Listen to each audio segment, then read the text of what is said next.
S'informer, c'est bien, m'informer, c'est encore mieux. C'est ce que nous faisons tout le temps. Amis chers téléspectateurs de la Piindi TV,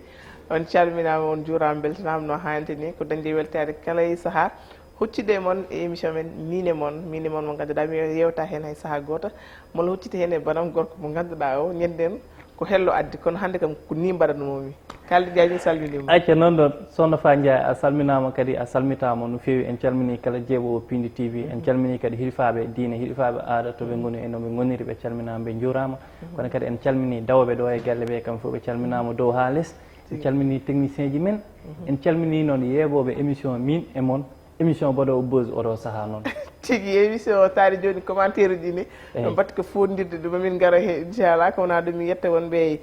caméra o Thiat Bou Walo Jamal Kisa wonema Amadou Ndeye Fatou Ousma Salli wondude o mo ganduɗa woni Ali Fall sahani haqqillam yahay Abdoulaye ɗum ɗon Ali Fall mo ganduɗa ko monteur laɓade machallah ɗum no wiide moon tan caggal guitten Allah joom mbaɗe bawde lamdo lambe e lamaɓe mun joom heppani saaha goto en julle ñalaɗo mum ɓurnade windere badji Aminata Bamum Farmata Bintou Yaro Saay to karam en naatigal hen famen diine aada en duwani ɓe ñaguima duwaw no fewi en ɗicci ko pin kisti kadi almudagal en guetti en janni jinnaɓe tawno ko bowde en duwa ene haala yettude jinnaɓe mum ɗum noon Kalidou Ndiaye e kala saaha sa ƴeewi commentaire uji holko arrêté ma eyyi Fa Ndiaye ko weltare par ce que joni a yiyat yimɓeɓe ne poɗodira min iɗi wadde vie émission min iɗi wadde commentaire komin iɗi yebde ɗum kadi ko beelammo tigui rigui ko wiideme tan kala idiɗo wadde commentaire e kala cakkitiɗo wadde commentaire foof emin jiiya foof kadi technicien ji Piindi TV enen jiiya ko ñaga tan yooɓe ɓeydo wadde abonné e nder Piindi TV kala mo ganduɗa aɗana yeeɓa te a waɗani abonné ya waɗ abonné e Piindi TV sa anda no waɗirte abonné ƴeewa mo ganduɗa omo wowi YouTube tottamo mbiyama komi jiɗɗo wadde abonné TV ƴetta kadi téléphone galleji mon foof guila e tañiraɓe e mamiraɓe kamɓe foof mbaɗnaɓe abonné e nder Piindi TV par ce que ko ɗum ɓeydata Piindi TV hay son ngala buddiɗi ɗi mbaɗɗon hen mbaɗe abonné tan beetama Piindi TV yaaru yesso fañi eɗen gandi o mo ganduɗa woni Ousbik Welbak konko kam ko poddirteɗo haw émission ɓenniɗo wi ko min woni premiére mi yiiɗa probléme wajiɓe ɓatti widema taɗa yiiɗa probléme kono ala hay goto probléme eyyi kanko waɗi buzz e commentaire uji ɗi hay nder commentaire uji no waɗi kadi commentaire uji e nder commentaire uji o mo mbiɗa joni mi anda wose holɗum indene noon no weñi wose Welbak menda wonno kamɓene indeji mabɓe ɗe mbatti utilisé ɗi wona jin inde ɓe noddirte nan ɗon kono wona surtout kadi wonɓe caggal leydi Europe eɓe kewi wadde commentaire kamɓe foof kala baɗɗo tan commentaire hay so tawi ko machallah binnuɗa min jii ɗum vraiment chapeau à vous mbaɗ noon kadi o mo ganduɗa woni Babi La Diallo konko kadi omo mantini hen no fewi eyyi kanko kadi mboɗo yiya commentaire uji makko kamɓe foof inchallah wasta un jour kala ɓurɗo wawde wadde commentaire ma yimɓe mbaɗɗo plateau spécial waɗanoɓe commentaire foof gara jooɗoɗo baddene mabɓe émission spécial ɗum kom ko chose promis nan ɗon ɗum ɗon guenniyankew salminama no fewi ne tawno kon kadi commentaire uji makko mo heewi toñdemi hen saaha o wiya ko an wawi kam saaha o itti yettodem Diop o watti ɗum si walla yettodem Ndiaye itti ɗum Ndiaye o watti si walla Diop te ɗum mi jaɓata ɗum Diop kam so heddima yettode mi wasa dañde yettode kalɗo eyyi Diop kam ko yettode sukaɓe aɗa andi Diop ko addi mi haalama histoire ko addi Diop haɗama yewtude nde yimɓe bindi jettode ha guese joni noon ɓe mbi yooɓe mbaɗ yettode mo ganduɗa ko yettode tan ko heddiɗo ɓe mbaɗi kere Diop kono Diop ala e calendrier Diop ko wona yettode sototo hande a yeremaɓe ko jiɗɗami sodanma so min rokkam kalis tan kalis numma numéro 2 dennam goto ko ni way fan sodama téléphone yiɗi mi yiiɗa téléphone totam kalis won andi aduna ɗum noon kaalide hande noon mamin kaali ko ganduɗa ko woni people ƴe won ko woni rendo ngo e ko ɓuuri hen mantinade kono kadi min gartu ko ganduɗa ko woni info musique eɗen gandi e kala saaha en gardan kadi gadden nalankoɓe e saaha programme ɗeɓe goni e foof ɗum noon en jahan tan ƴeewen ko ganduɗa ko woni janggal men garten mbawen kadi haalde kadi ko ganduɗa ko woni information people aji gondiɗoɗi kaldu jewde jehen garten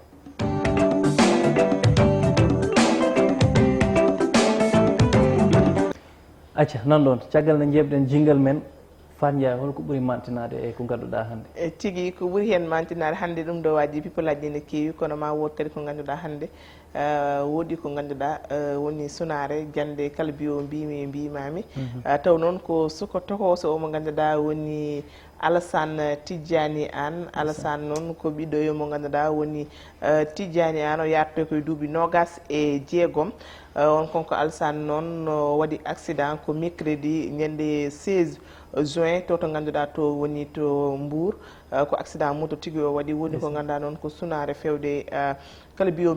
e mbimami kono noon ko yimɓeɓe ɓuuri hen teskade woni ko ganduɗa ko woni chiffre aji nanduɗi ɗi ganduɗa e kala saaha yimɓe ne ƴetta collage photo makko e photo bammakko. nan ɗon Fandia ko yurmini ko ganduɗa yimɓe hewɓe goyi hen par ce que sa wi Tidiane Anne ma andu kankone koye accident o ruttino e joomi ko e cortège président Abdoulaye Wade jahonno toon to Fouta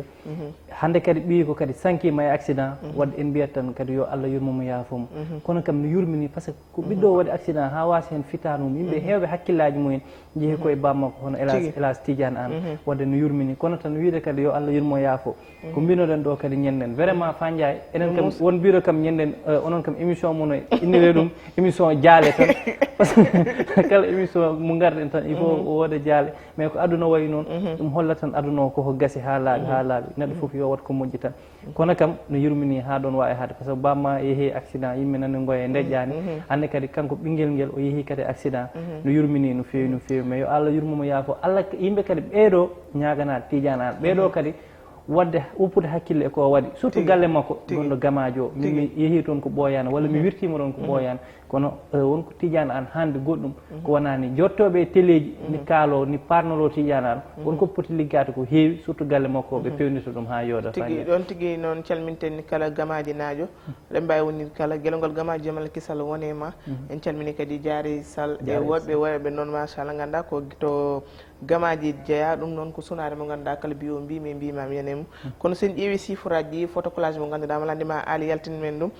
konko e bammakko sa ƴeewi bammakko waɗa ko 1955 2001 konko waɗa 1995 2021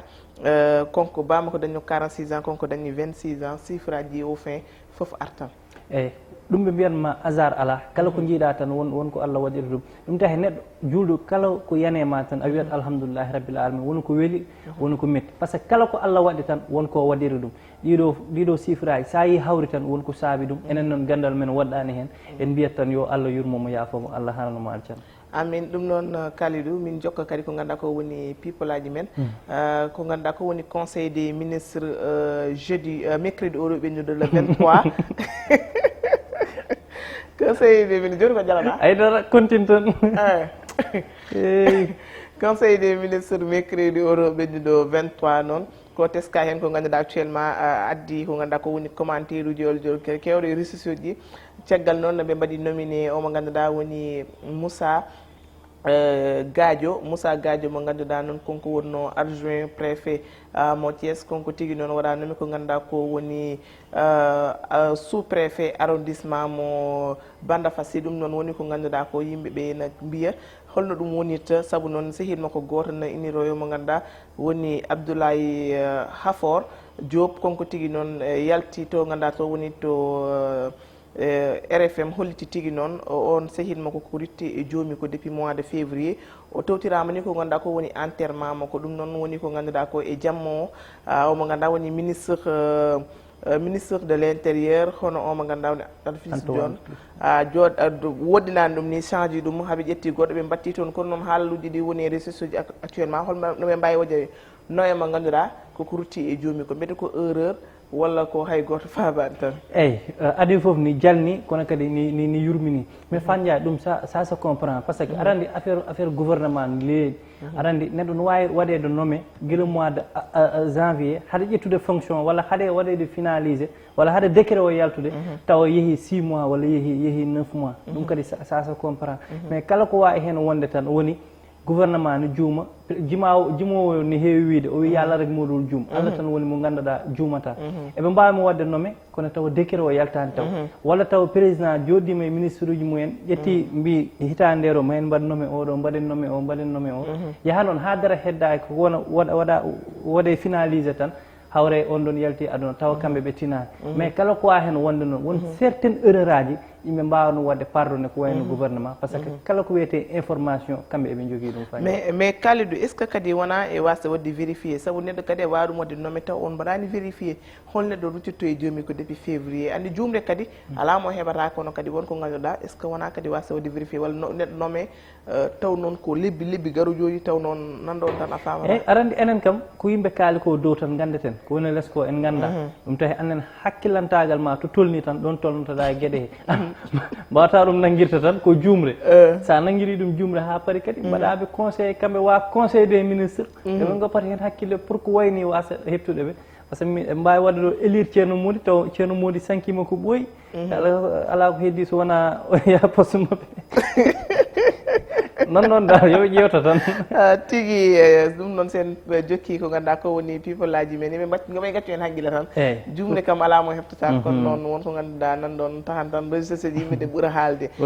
ko ganduɗa ko woni tourné économique mawɗo leydi ndi mo jokkuno to ganduɗa to woni to Fouta Komo yimɓe enen gandi noon teskama hen nde ganduɗa ko jalnide yimɓeɓe toujours no mbatta ɗum estati tout bonus tourné économique o nanɗon mi heewi bonus aji noon hay joom galle o mi yinimo bonus holle nde mi haalata fama Daouda Diaké mi yinimo bonus mawɗo kono mi haalata no bonus o way ayi mi haalata non ko bonus positif noon bonus positif mais mi haalata heɗomi ay ɗo ala ɗum min émission people kala ko ari watte min mi haalata bonus bawam sa haalani bonus bama tan mi haalta bonus bawirawo way ko haajuma goppen bonus ɗum wona haade bama samin kalani bonus mo hande min tourné économique o machallah vive dia mako wax haal bama holko waɗi haydara waɗani ila bien fait ɗum noon sen jokki on tourné économique en teskima hen omo ganduɗa woni Aliou Dembourou Sow caggal noon ko ganduɗa ko omo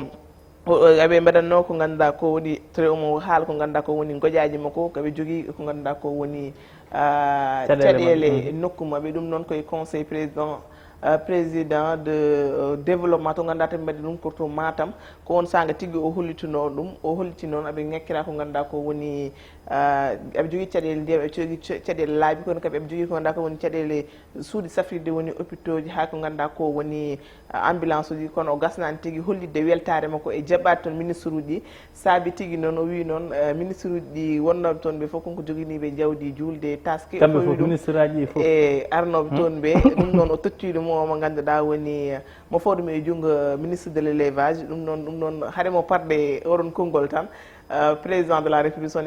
excellence Macky Sall holliti tigui noon ɗen jawdi foof no wawi wadde ko ganduɗa ko woni hôpital yimɓeɓe jaali seeɗa saabi yimɓe kala saaha nde mbaɗi ɗum reprendre toñiramo ɗum eyyi ni jalni kono kadi ni weeli mais min kam personnellement Aliou Dembourou Sow min kam mboɗo horsinimo par ce que ko neɗɗo cuusɗo ko waɗata ko min kawridaka min jindirani kono min coynodiri kono noon président fotani wiide noon Fandia min kam so parle directement président o fotani wiide noon par ce que non bien sûr ministre aji sa ƴeewi soɓe timmi 20 ko ɗon wonata hande ministre uji exemple yaadunoɓe Macky Sall yaadunoɓe Macky wona ministre uji foof ñaano woto yedde yanoɓe foof soɓe goni 20 ministre ko hen wonata hande 20 ministre sa ittita hande 600 000 walla 700 000 tan goto foof aɗa wawi ɗum sodande jawdi non bien sûr ɗum ko goto jawdi moƴƴiri yaha 1 million de o sesta ɗum ko goto ɗiɗaɓel nguel waɓe no Aliou Dembourou Lella en kamɓe koɓe député ji koɓe aynaɓe eɓe jogui guittuji ɗi hande ɗi ganduɗa hande ɓe itta jawdi temedere ɓe dokkira ɗum ustanima haydara ɗum sana rien à voir e mahde ko ganduɗa sakude des millions walla des milliards président yani tan te kadi ko rokka ko jawdi ko mbimami président ko rokkaka jawdi ko ɗum muusimo par ce que nde Aliou Dembourou Lalla tawi aɗa haalanma ay président mi yiiɗo chat mi yiiɗo émission o dartine joni tan wiye signal émission wasese président yani aɗan gutaye Aliou Dembourou Lalla wi mi rokki ministre uji fof o rokki o woppi Macky ko ɗum muusi Macky ko ɗum woni ko paama joni Aliou yo wiye mi yidirima Macky a faami to goɗɗum ɗum chaque julde taske a yiyat Macky yaada e Marième Faye Sall yaha séras hedde 3 heures du matin yaha ne waɗa wahaale yoɓe jaa YouTube ɓe ƴeewa ko mbiyatmi ko c'est très important rawade o soodi kon jawdi jaroɗo 300 mi anda holɗum min te konko e babiraɗo pullo ɓe mbaɗi ko wahaale Macky ɓurɗo wadde wahaale joni jiɗɗa wiide ko Aliou Dembourou ko waɗanima commandé ko ɗum tawi o haaldi ɗum muusi Macky Sall min wimani Macky Sall son excellence konko noon ko tooñowo ndeysan so omo heewi jalni ko par ce que on haalda noon ko jalannoɗo kono ɗum ko muusi mode min mbaɗanni Macky omo tikki hen seeɗa yo Aliou rokkuma jawdi tan Aliou rokkuma jawdi hokkuma jawdi ko wona ɗum ko noon commentaire uji kewi ko wiide neɗɗo sala woyto Aliou wi Allah hokka kam ala no wawi no wayata poɗɗa ko hokkude walla mbaɗana diwan ma ma wiide ala woyto Fanja ɗon kam ɗum ɗo waji ɗon sen naati ɗon ɗo émission haaɗata Aliou ko haali ko haydara ala hen Aliou kanko député o haali goƴaji wuuro makko kanko ko wawi hen omon waɗa ko heddi ko yo président e gouvernement o waɗ wona noon kanko ko foti ko wadde omon waɗa ko heddi ko noon yo gouvernement waɗ so welama noon o wiya mi itti 1 milliard mi rokki ministre uji ɗum tan kalannomi hanki Omar mimomi an andi fuutankoɓe ne jiiɗi teddungal hande a jogata nogas ma neɗɗo are ma kadna nogas ma e ñalawma mo ari o ko on teddungal hande wurti ɓe ganduɗa no woni ministre uji garnoɓe toon wi kono kadi mo ganduɗa woni hay Ablaye Daouda Diallo waɗiri hono noon kadi gaydi wari ɗi mbaɗono kadi haarno Moussa Dia ko noon tan ko nanɗum somin joni Fanja Macky président kanko o rokkama ndimago puccu moƴƴo jarowo presque hedde million ngaji kewɗi o rokkama ɗum Fouta joni jiɗɗa ko hokkuma ala ko tawi o wiyani on yo yeewi puccu ngo woni wuuro ngo Kalidou kal an hande ko Macky Sall garinɗa son excellence ko même le sehilam le président de tous les peuples de toute la population encore konko kande joƴƴoɗa ɗo ko même le sehilam Aliou Dembourou Nella moƴƴi ɗum noon Aliou ko halko kuma Aliou je l'ai jamais vu hana daka min coynodiri kono min meeɗa wallahi koye télé kalani Aliou Dembourou Nella min meeɗa tottirirde juuɗe min meeɗa yindirde koye télé kalanmi wallahi ɗum noon tigui ko min somin jokki ko ganduɗa ko woni people aji omo ganduɗa woni ministre de l'enseignement supérieur kono Cheikh Oumar Anne teskama noon ko ganduɗa ko woni discours mo waɗanno e salminago ngu o haali hen ko ganduɗa mbi heewi nana mbaɗa ɗum woni joni koɓe kewni ko sukaɓe ganduɗa ɓe mbaɗa nde question réponse toɓe toñen aɓe namdo noon o ministre de l'enseignement supérieur kam hol bindanɗomo ko haali ko walla est ce que o windino ɗum ko ɗum woni ko yimɓeɓe namdoto o saaha sababude noon madame monsieur le représentant de la représentation nationale woni ko ganduɗa actuellement noon way kono tan je vais te faire macroniser en tout cas mi hawni te kanko woni ministre de l'enseignement supérieur Cheikh Oumar Anne bon min kam français jam juutani forani mais cikkumi kam no haaldiri ni heddi mi anda noon aɗani noon an alandi ko haali ko non ko haali ko aɗani Fandiaye français ni yaaji ina wawi taw ko haali ko kono noon ina wawi sumin duttima e dictionnaire mi anda dictionnaire tawa ko noon ɗum tawi mi woɗɗoyta hen mais kam ministre walla député kala ko kalta ya ƴeew ɗum ƴewtoɗa ɗum par ce que yimɓe ko fixément caméra tan ne paɗa mais jumre kadi nul n'est parfait ko ɗum tuba ko wi surtout mbaɗaɗo ministre l'enseignement supérieur neɗɗo no jumde neɗɗo wawa jumde ala to neɗɗo biyaɗo wawa jumde noon eyyi wawa neɗɗo wawi janggude ha jogo diplôme uji mum kadi juuma eyyi te surtout moɗo andi tampere nde naggatɓe quoi moment o kadi te kadi président jooɗo yeeso ma aɗa haala c'est pas facile de eyyi ɗum kam mbaɗani kono yo yaafe tan Oumar Anne yo yaafe e prochaine fois tan après comme kala neɗɗo kam kono haala fo to ene winde saabu noon ko jolfo wiyata ko helde e fatu saaha ala wawi wadde programme hunde taw ko kalta ko nan ɗon tan mbawɗo wadde mobilisé noon te Oumar Anne yo waɗam recevoir noon télé amen de kam kalano min kam ko welimi Kalidou ala probléme sen jokki people aji men ko ganduɗa ko woni actuellement ko ɗum woni ko yarate ata e leydi Sénégal woni noon amoɓe ɗiɗi Wali Seck ɓe ganduɗa noon omo ganduɗa woni omo ganduɗa woni Amet Thiou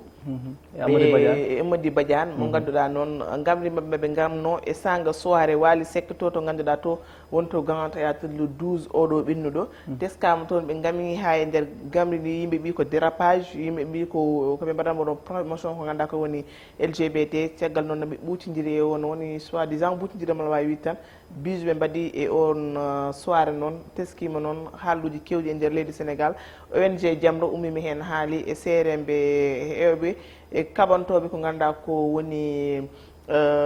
gueɗe debati gorkati e nder leydi Sénégal ɓe keɓama ni noddede kamɓe ɗiɗo ɓeɗon waali ni no yihi nde konkamo heɓani toon ɓoyɗon hetta tan no holliti wonde noɓe mbatta ɗum nde tawanima toon taw noon ko wonno préparation o ɗaccitama kono ɓe kam o saaha nan toon pour l'instant nanɗona Fandiaye ko hunde mo ganduɗa yoɗani e image vraiment tawi ko gonga tan kaltena enen foof kon homme de public noon wiyete sa andi sa waɗi hunde yimɓe ƴettitat ɗum walla yimɓe nan jeebma a ƴewat ko mbatta ko no fewi no fewi par ce que hay debbo e gorko tan tawa ko gorko ma joom suudu ma jodɗon e public oɗon ɓuucodira yoɗani hay so tawi ko debbo ma yoɗani par ce que ko public wiya ala ko haali ɓe ganduɗa noon ko worɓe ɗiɗo ɓe ganduɗa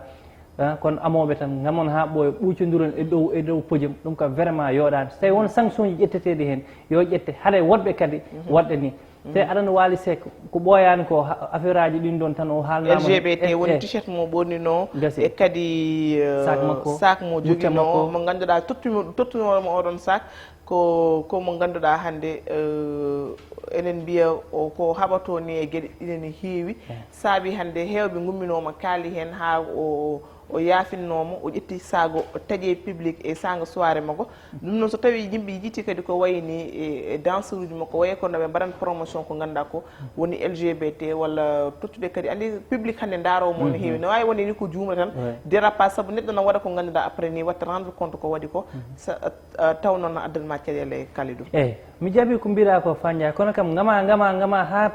rejiguin ha dar sayo ɓurnoɗa gorko hono ma kam Fandia ɗum kam so tawi kadi ko dérapage mbaɗa wawi wiide ko dérapage mo ganduɗa 90% foof ko kamɓe teyi en tout cas woto ɓe jawo yimɓeɓe woto ɓe ponto yimɓeɓe won daroɓeɓe won fulɓe won joolaji won sarakuleji ganduɗa eɓe jiiɗi Wally Seck eɓe jeeɓa en direct eɓe jeeɓa soirée te sukaɓe kadi ni jeeɓa sukaɓe janggo e jaam ne mbawi amde ha ɓooya kamɓe ɗe ɓe mbaɗa noon ɓe cikka ko Amady Badiane Amady Thiou mbaɗi ko no fewi tawa fewani en tout cas ɗa tawi won sanction ji ƴetteteɗi hen yo ƴette pour wona c'est la première fois et c'est la dernière fois tigui sen jokki ko ganduɗa ko woni people aji men hande kam mo ɓanduma ɗum ko wuli ye hande kay ñanden wimo émission ko an waɗi ɗum e hande kadi min waɗi ɗum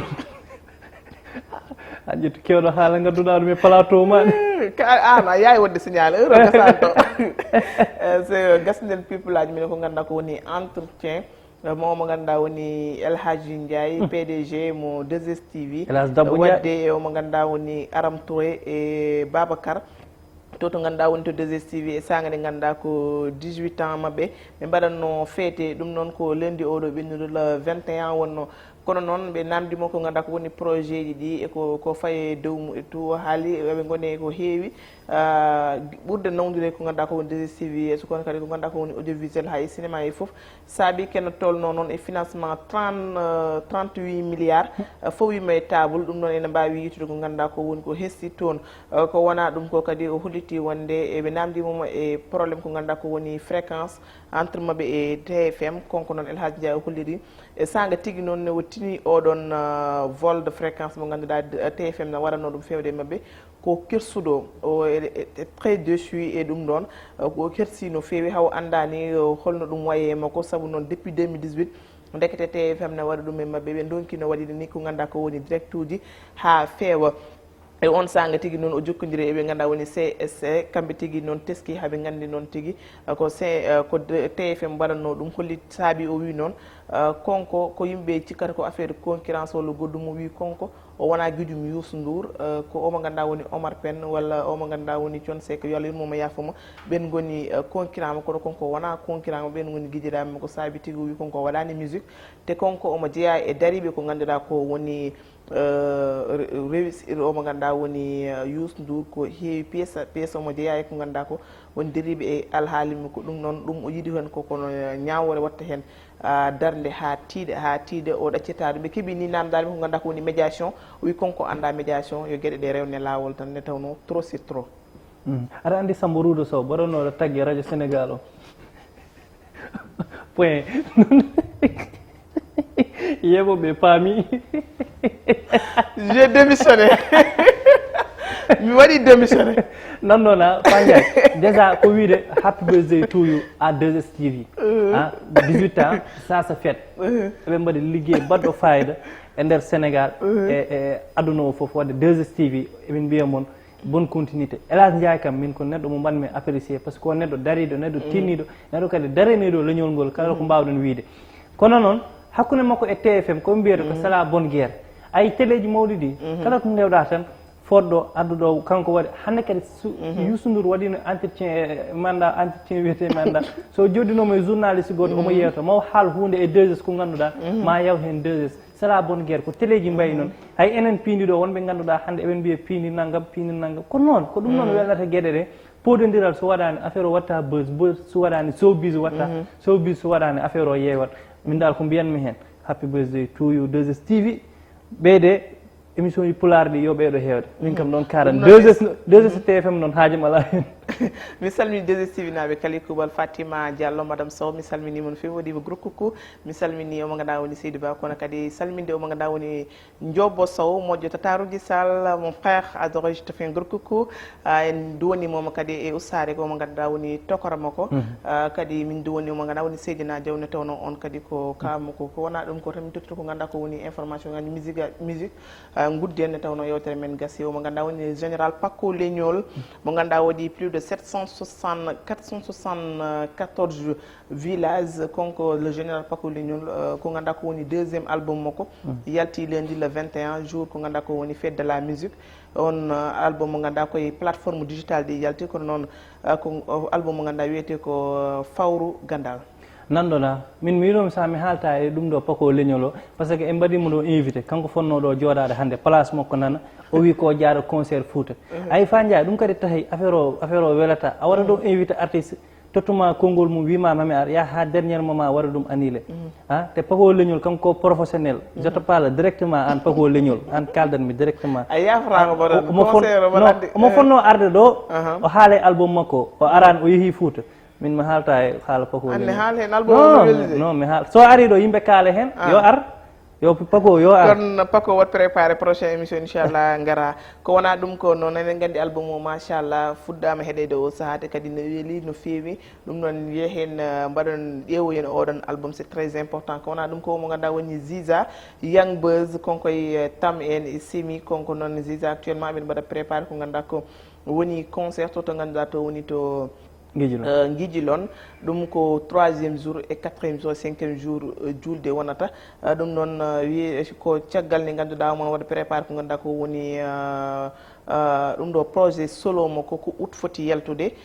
caggal soɓe mbaɗi ko ganduɗa ko woni festival mabɓe hip hop vision hip hop Dande Maayo nanɗona eɓe mbaɗa ko waɗi fayida surtout kanko eɓe mbaɗa ko waɗi fayida par ce que eɓe balla Dande Maayo no fewi no fewi te fa Ndiaye kala ko mbawɗen hen wiide Fouta ni tampi kono Dande Maayo naaɓe kam koɓe mayɓe par ce que min kam je parle en connaissance de cause mi yeehi toon mi yirlimo toon Foutankoɓe tampi kono Dande Maayo naaɓe kam koɓe mayɓe wadde ɓe soɓe mbaɗa concert pour wallude kadi surtout banggue Dande Maayo o min kam je vous félicite mboɗo wiyamon kadi yon ngar Piindi kadi jagga hen no fewi fa Ndiaye Lilzo aussi konko mo waɗa préparé ko ganduɗa ko woni tourné makko min mbiye soirée le 23 24 et le 25 ɗum noon Lilzo on rappeur jontaɗo mo ganduɗa machallah actuellement gueɗe ɗe ne fuɗɗi ni yaade ko ganduɗa ko woni ressource ji foof ɓayinde ɗum no handi ni ma wood kadi ko ganduɗa ko woni naalonkoɓe hewɓe tawtirtede ɗum so wiiɗi jomiraɗo waɗan mayno arto hen inchallah so Allah jaaɓi holko guddita uddiranmi tan hannde Kalidou Ndiathie Ndeye Fatou ara e padam nde seeɗa Kalidou Ndiathie Couture kanko rewi ɗo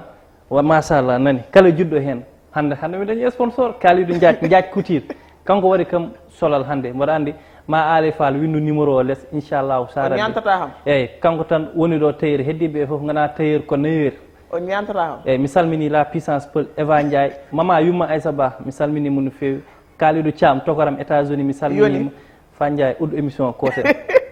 kalde Ndiaye yo feere min ne kadi ñantamne tawno min kam sa ñanti kam tan yoɗon machallah min noon rewi ɗo ko mo ganduɗa woni Wali shop on kadi ko mo ganduɗa ko ko cukalel tuksel hamnene bulla solalere gadade contant on to ganduɗa to woni to Médina Gounass ɗum noon wiɗon ɓe bandiraɓe ko ɗum noon émission hannde Miin E Mon min e Kaldu Ndiathie banam gorko ko ɓoyata inchallah min garto eɗo jiddiɗo ɗum ni kala saaha salminde jarnude wonɓe funnague hirnague rewe worgo debbo gorko suka e mawɗo Ibrahima Niang gorko mo Cempeng